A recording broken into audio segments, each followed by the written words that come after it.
to this very special interview edition of the Irish Wrestling Podcast. My name is Mark O'Brien. I'm joined today by one of the only, the virtuosa, Deonna Purrazzo from AEW. Deonna, how are you? Thank you very much for joining me today.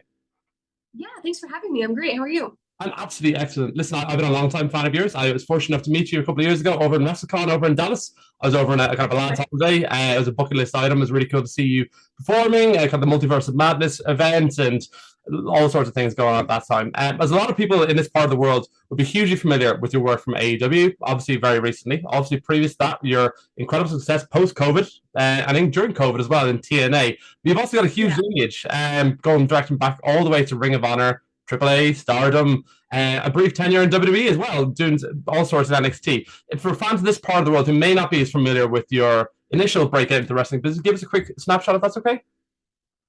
Yeah, so I started wrestling when I was 18 years old. I am a lifelong fan of wrestling, and when I saw the women get to do it, I was like, oh, I can do that one day. If I could learn how to do that, I'd be good at that.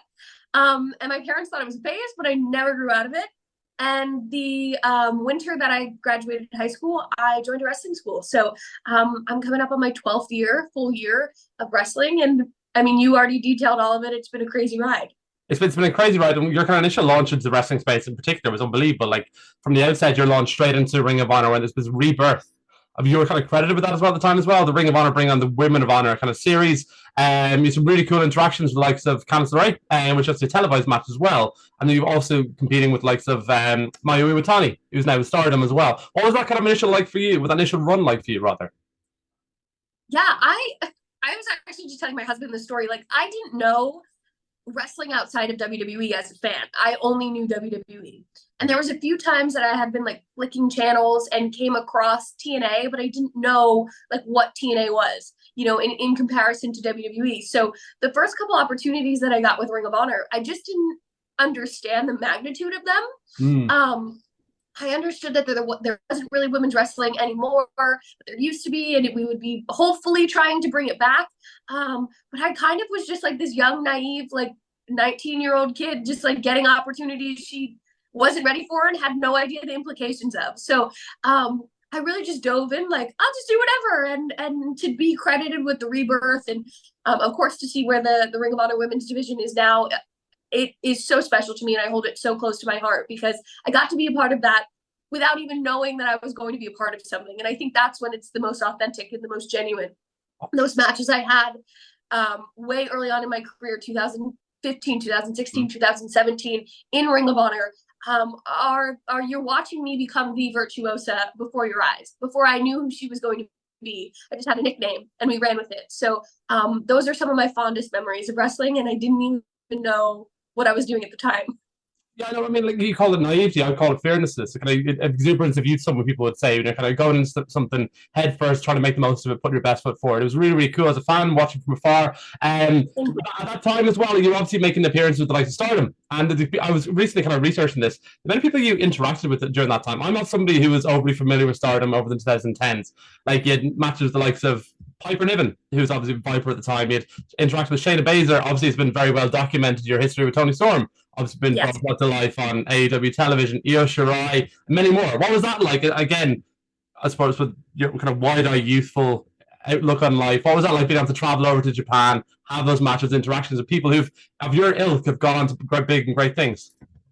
Yeah, I had such a great group of girls who, you know, I've been in every company with since. So again, it was just kind of one of those things that it was like, I'm getting this opportunity, I'm going to do it.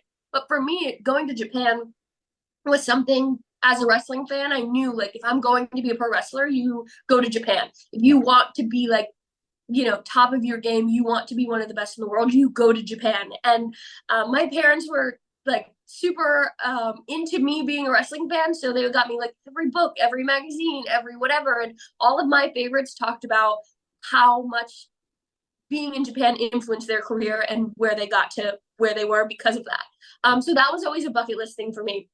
And Chelsea Green had been there before me. And we were one day talking about it. And I don't even know if at that point Chelsea and I had met in person yet. We were just like online friends. And she's the one who set all the pieces in motion to get me to go to Japan. So it was really like a collaborative effort between her and I to be able to check that off for me. And everything that I had read it would be, I feel like it was. I made some of my best friends there. I was 22, 23 years old, maybe 24 the last time I went.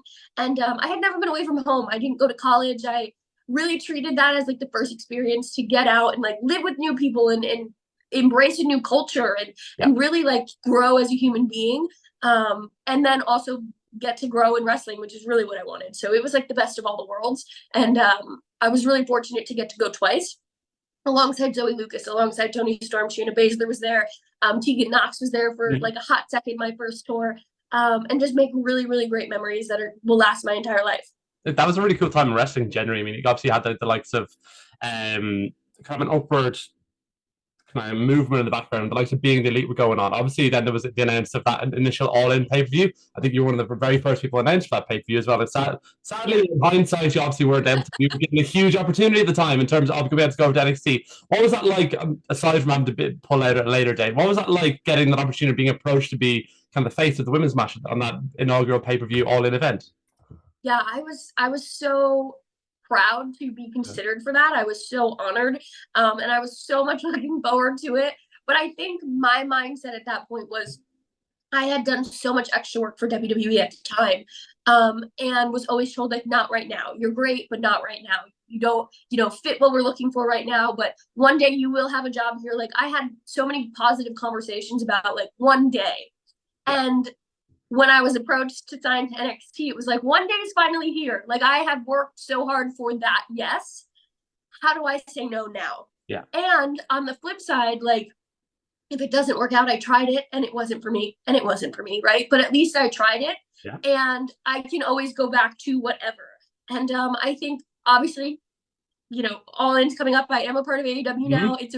It's a really full circle thing for me to be on my way to All In, hopefully. And it was disappointing at the time because, you know, Chelsea was in it, Britt was in it, Madison Rayne was in it, and those are my three best friends in wrestling. So I would have loved to share that moment with them. But I'm equally as proud as what they put out there, and just that they got to represent and what everyone's career kind of ended up like afterwards. Like, yeah, I completely understand. I got friends who work in or play in professional sports between rugby and football, like our football, proper football.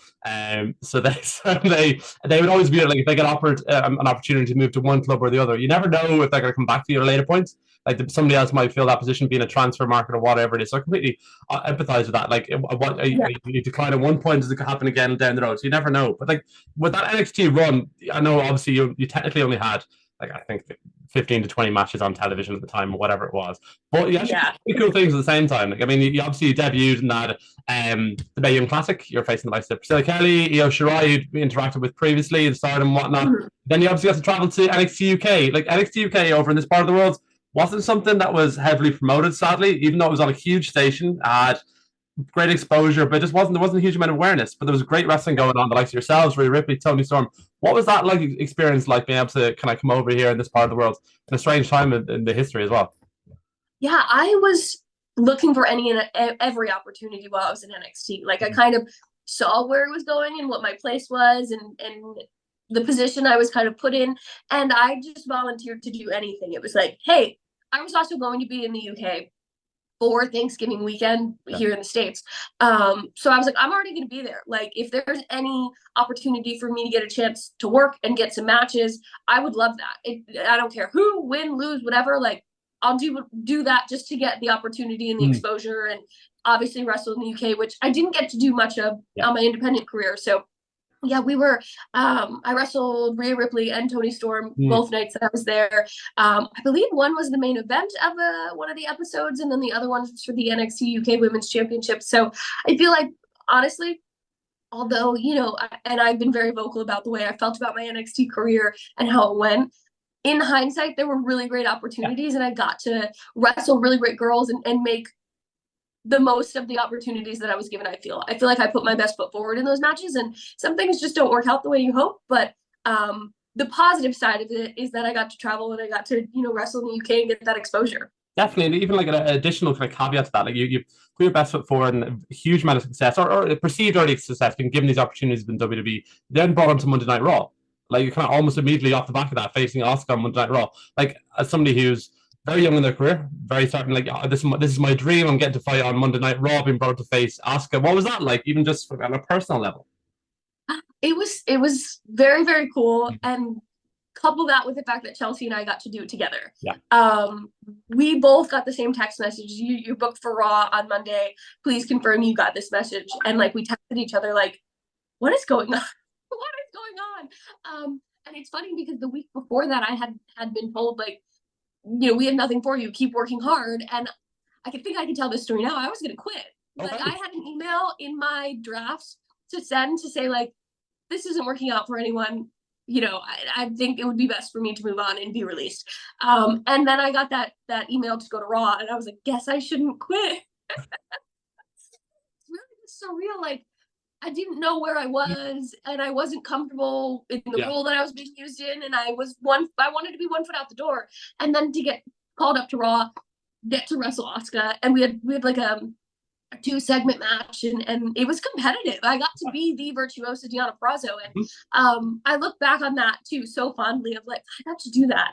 And if I got to do nothing else, I had a proper debut. Yeah. There was a video package for me before on Monday Night Raw, and I got to do that day with my best friend. It's one of the best days of my career. That's absolutely amazing. And like, I actually met Chelsea a couple of weeks ago at Clash of the Castle. I was doing media over there. And like she's very, absolutely lovely, but she's very quick to put you on the spot. I was introducing her, I was like, "Oh, I'm here with Chelsea Green." It's like, no, sorry, doing that again. It's Chelsea Green. I was like, "Okay, thank you very much." There's a room full of me and NWB PR watching me like a hawk, but thank you very much. But no, that's really cool having something, a moment like that, be able to share with your friend as well. Off the back of that, then, once you left WWE, you kind of returned to TNA, and that seemed to be really when like the virtuosa kind of really came out of her shell, or like I suppose something come out of your cocoon like a butterfly almost. That kind of analogy as such. Like you straight in, you're facing the likes of Jordan Grace and Slammiversary. You're being there for the Knockouts Championship. You have unbelievable opportunities. You had 30-minute Ironman match with Jordan Grace at the same time. Like what was that like? That initial going from probably a stage of disappointment or underwhelming, not sure what you're going to do with your future career, going straight in and giving these huge opportunities and taking the world by storm. Yeah, I 100% was so unsure of if I even wanted to wrestle anymore. Yeah. And Scott D'Amore and I, from the beginning, had such a great relationship where he kind of knew where I was mentally with wrestling and not looking to make any permanent decisions at that moment. So I had no idea I was coming in and going to work with Jordan, who was the Knockouts World Champion at the time, let alone win the Knockouts World Championship. But I felt like I had left NXT and kind of went on this crusade of like, I'm better and I have more to offer than I was given, and I'm going to prove that to the world. And I feel like Impact, now TNA, gave me those opportunities from the get-go to say like, oh, you thought she wasn't ready? Well, all we have to do is put her on the stage and let her do her thing. And that's 100% what they did. And just slowly but surely, it made me grow confidence in myself and confidence in my wrestling again, and confidence with the character that I had tried to give to the world. It was incredible. And to do that, not just once, because Jordan and Grace and I had so many matches in TNA that were some of my favorites, but to get to build that relationship with her and then carry it out through like my very last match at TNA was so special. Yeah, you did like a load of other cool things as well. Like obviously, you recently in AEW you're facing off with Thunder Rosa a few times, but you got to face off with her when she was part of NWA over in TNA as well. And you also got to interact with Mickie James when she invited you over to the NWA in Power. It was a really cool kind of time in the industry with a lot of things going on in the female division in particular. Something you did really, really cool with Mickie James, you did a Texas Death Match. Like that was something that was relatively unheard of on kind of mainstream wrestling. What was that like? Oh my gosh. I'm a technical wrestler. Yeah. I am a submission specialist. I am a strategist. I like to do all of the submissions and the grappling to get to my submission. Yeah. To be put in that kind of position is so out of Pandora's box for me.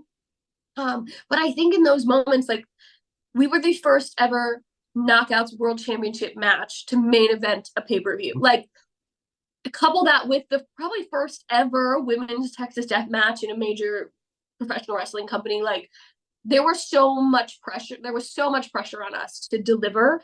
And I felt totally out of my element. I wasn't sure, like, does this work? Does this work? Or how do I do this? Right. Yeah.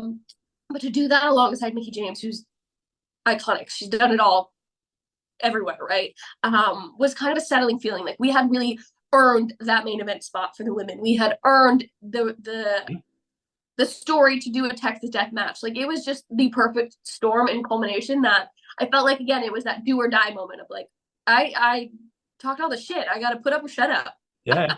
It was a really cool time as well, because like shortly after that, then you're winning the Ring of Honor Women's Championship while also being the Triple A. There's my Spanish for you there now. Champion at the same time. Something that was really, really cool at the time I remember watching on as a fan in this part of the world. You got to debut on AEW Dynamite, defending the Ring of Honor Women's Championship, but not just like kind of I'm going to appear on an AEW Dark segment or some of the show. You were the main event. There was like it was 2 to 3 segment match with Mercedes Martinez. What was that like? Like, did that give you a kind of taste that this is where I want to be in the future, potentially once my contract finishes up? Yes and no. I think it was kind of like wrestling was in that weird spot, right? Ring of Honor had just kind of closed down. That winning the Ring of Honor Women's World Championship was like kind of like a, if this is going to keep going, we'll let you guys kind of figure it out until we figure out what we're doing over here with this company. Like, there was nothing set in stone. It was like, we don't know what's going to come of this. And so I felt like once AEW bought Ring of Honor, it was kind of like, oh, they're going to want their championship back. Like, I felt like that moment, although it was so special and like the Forbidden Door for me, you know, before it was the actual Forbidden Door, like I was the Forbidden Door. I got to do, you know, represent Impact Wrestling at NWA, at AAA, at AEW, all across the world.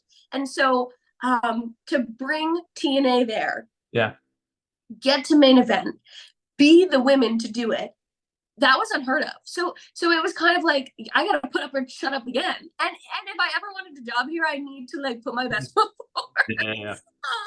So and couple that with like, I should have been on All In. Maybe if I had done All In, I would have had a job here from the beginning. Like, there was just so much swirling around that I don't even feel like I felt the pressure. It was just like, gotta go out there and do it.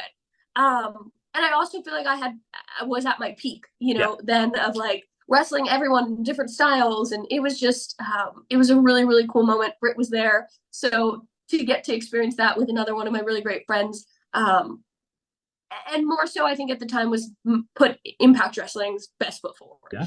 Be the representative on this grand stage for Impact Wrestling. Bring new eyes to Impact Wrestling. That was my goal. And be the face of this company. And I got to do that. That was awesome. And it felt like you've come off Texas Death Match, Iron Man matches. Like, that's obviously water off a duck's back at that stage, being able to main event these massive shows. But I just remember watching in particular, I was thinking the presentation, the lighting, the kind of announcement, Bobby Cruz in the ring, they have JR and commentary. I felt huge at the time. But like, listen, later on, you obviously this year you joined AEW. That's a bit like out of the firefight into the fire, and you're kind of thrown into the deep end immediately with people you're familiar with. Obviously, with your huge history with Tony Storm, what was that like in terms of you joining a new company? But you're not just that; you're going to go straight into main eventing a pay-per-view with the AEW Women's World Champion, even though there's technically rankings involved, but it was like, you're given that faith based in your history, your kind of history with Tony Storm, but also what you've been doing in the otherwise wrestling world.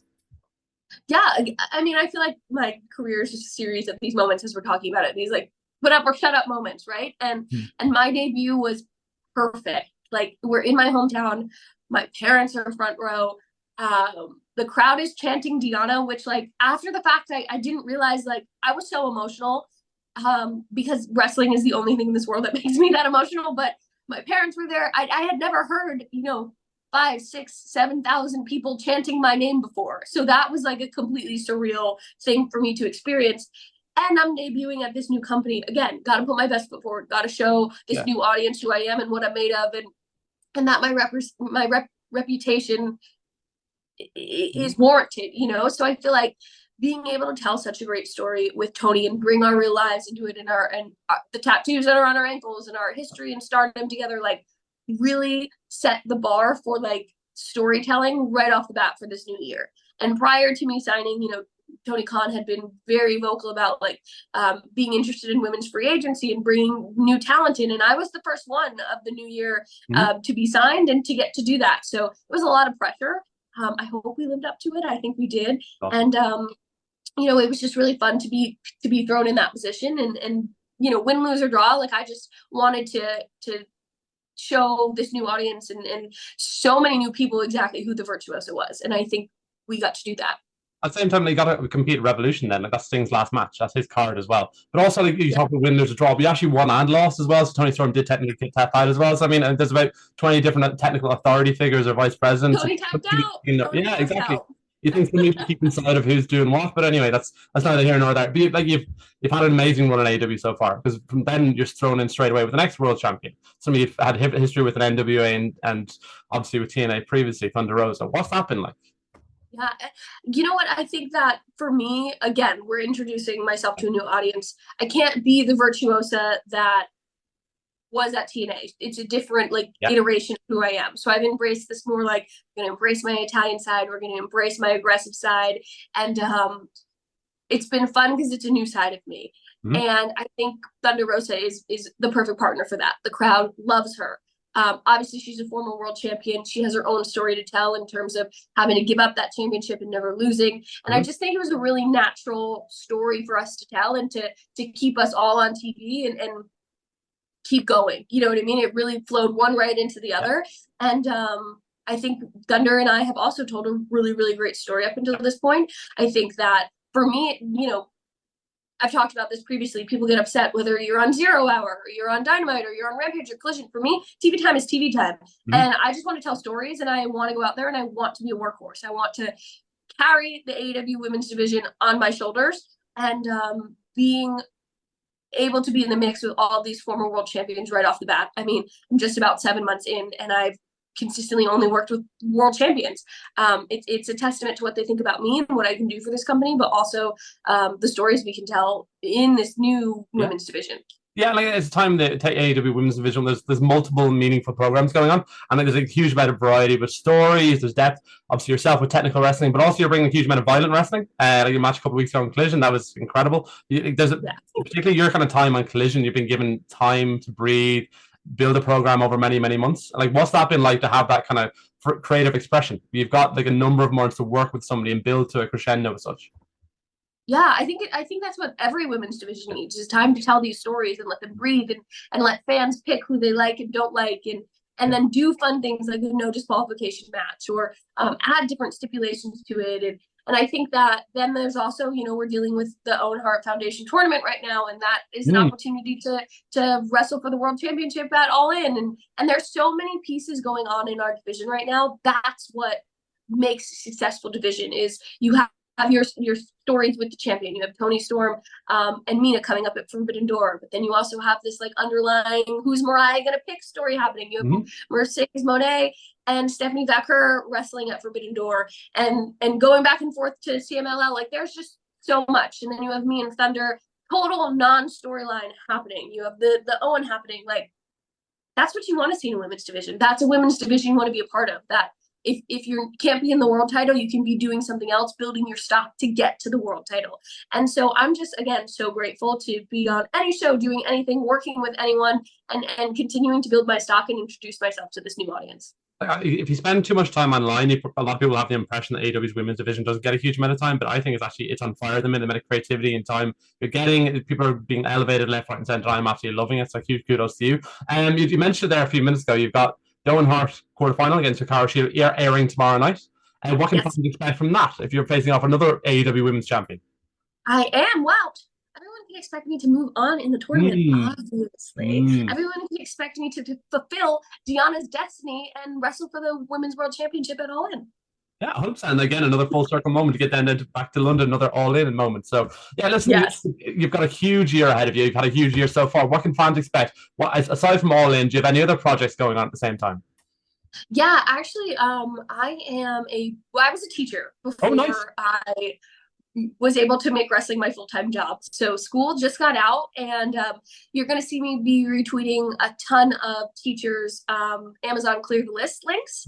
And that's a kind of organization that's really close to my heart, because as a teacher, it's very, very hard to get the supplies you need provided to you. And teachers all across the country, and I'm sure all across the world, are constantly putting out of their own pocket to be able to supply what their students need to be successful in the classroom. So if you see one of those links that I'm going to tweet out, I'll be retweeting all summer. Anyone listening, if you're inclined to donate, you're inclined to be able to support one of those classrooms with anything, Teachers put up snacks for their kids. They put up glue sticks. They put up notebooks. They put up paper. Anything to make those teachers' lives easier. It's so appreciated from the bottom of my heart, but it's also going to be appreciated from those teachers as well. That sounds like an incredible cause. I'll make sure it's retweeted across irishwrestling.net, BodySlam.net, and across all social platforms. People who are listening to this and get to see this online and on socials, please do follow the links and generate or donate in any way you possibly can. Listen, again, you've got AEW Collision tomorrow night, AEW Forbidden Door, New Japan, CMLL, Stardom, possibly AAA involvement if you want to look down that rabbit hole. Is there any possibility we might see you featuring at any point? Ooh, I would love that. You'll have to stay tuned. Okay. Right now, I'm focused on the Owen. Like I said, I'm focusing on fulfilling Deonna's destiny. Well, listen, AEW Collision will be airing on TNT in the States, or BodySlam. This is us in this part of the world. You've got Twitter TV tomorrow night. You've got ITV next Wednesday showing AEW Collision. I'm sure thousands of people will be watching that nonstop from all around the world. Deonna, hugely appreciate all your time today. I hugely appreciate all you've done with AEW in your career thus far. And listen, we will be making sure to clear the list across all of our social platforms as well. So thank you very much. Thank you so much. I really appreciate that. No problem at all. Thank you.